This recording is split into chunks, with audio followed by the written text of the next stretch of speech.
Do you think there's a limit with pushing the bar, or do you think there's sky's the limit with the videos? I used to think there was a limit like a couple years ago when he would post, like we did this video that's, it was, can 50,000 magnets stop a bullet?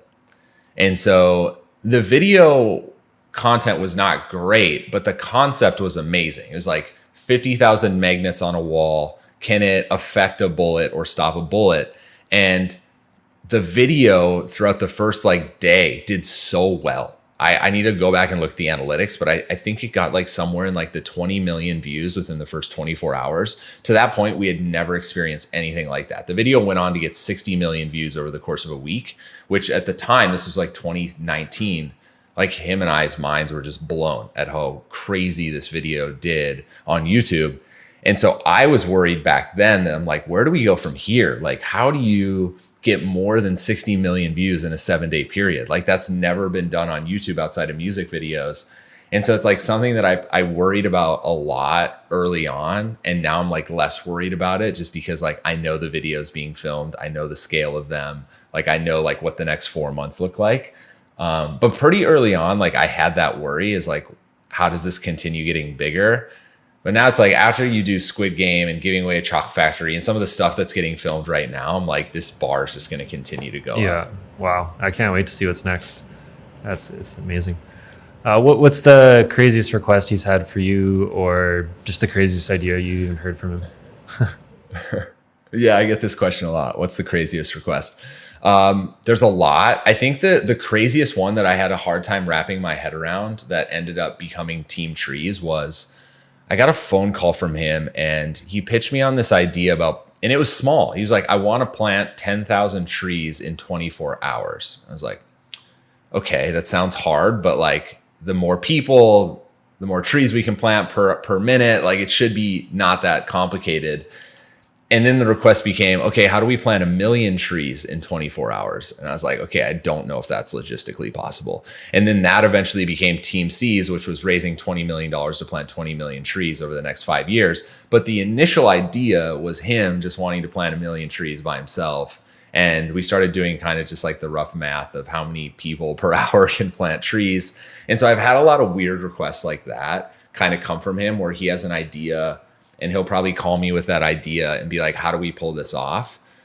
Thankfully, the team that he has behind him is way bigger than it was when we launched Team Trees. I think his team was still only like 12 people internally when we did Team Trees. And so we now have this, massive production entity that helps him pull off those type of things. So I don't get as crazy of requests anymore outside of like the, few a year. But the Team Trees one in 2019, I just remember like sitting down after that phone call and being like, how on earth are we going to plant 1 million trees in 24 hours? Like that doesn't even seem feasible. Yeah, I don't know how either. So and you guys pulled that off, right? That actually happened, right?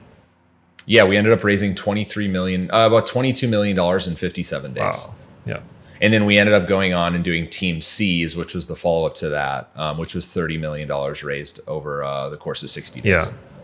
Yeah, the philanthropy side has been really fascinating to follow on from MrBeast, and you don't see that from every creator, right? So I think that's been a piece that has been really a piece of his legacy and what he's building too, and it's awesome that he's doing that.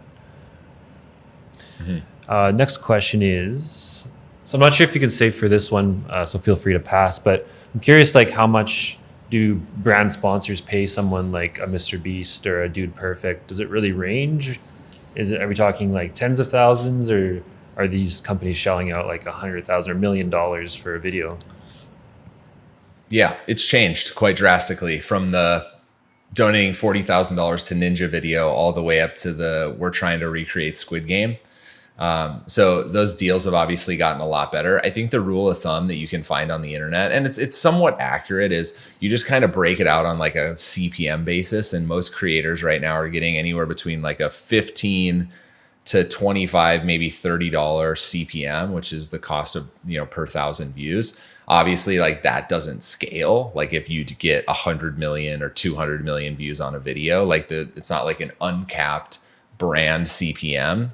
YouTube will obviously pay their CPM on AdSense, but if you're just doing a brand sponsor inserted in that video, for the most part, people are getting that CPM that you can kind of do the rough math on. But these videos are in the hundreds of thousands. I mean, they're not, I mean, it's rare to see the videos like in the millions right now, just because there's still not a lot of advertisers that are comfortable spending directly with content creators. I think that has shifted drastically over the last few years and will continue to shift. And hopefully brands like bigger brands like PepsiCo and Coca-Cola will start spending direct with creators instead of just buying AdSense.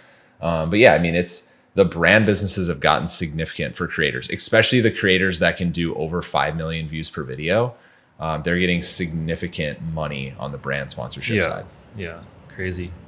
Yeah, we got to look into that more for our side. You're also starting businesses with MrBeast and others. Whose idea was it to start MrBeast Burgers? Was it yours? Yeah. To go a little into the MrBeast Burger story. So we got approached by this restaurant operator to be a partner in just like a singular restaurant that they were opening. And I mean, to Jimmy and I, it wasn't that interesting. To that point, we'd never thought about getting into the restaurant business. But they also like mentioned something in passing that they were also thinking about doing what they were calling a virtual restaurant business. And I was like, okay, hold on. You guys need to tell me more about that. And so they started kind of telling us about like how they envision this business working, about launching a restaurant, going to individual restaurant owners or businesses and essentially leasing out a percentage of their kitchen.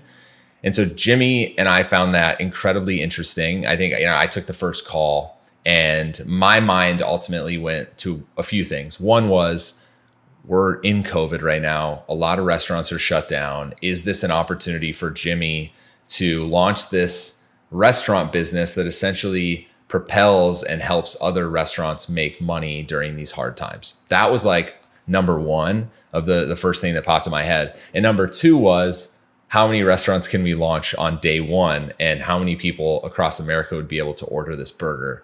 And so once I like had those two things kind of figured out, I went to Jimmy and I pitched him the idea. He really liked it. I think he had a hard time wrapping his head around like how this would work. Because, when we started thinking about MrBeast Burger, people had done a virtual restaurant business, but nobody had done it on the scale that Jimmy and I wanted to do it, which was like 300 plus locations on day one without anyone finding out. All of a sudden, MrBeast Burger's available in, essentially 300 different cities around the country. So we knew this was going to be challenging.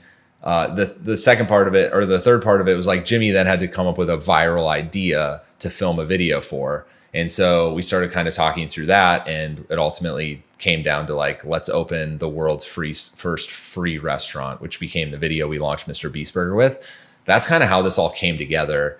But it wasn't something that we were like, oh, this is going to be a big business. We were like, no, this is going to actually really help businesses during hard times. And so that was the goal for MrBeast Burger.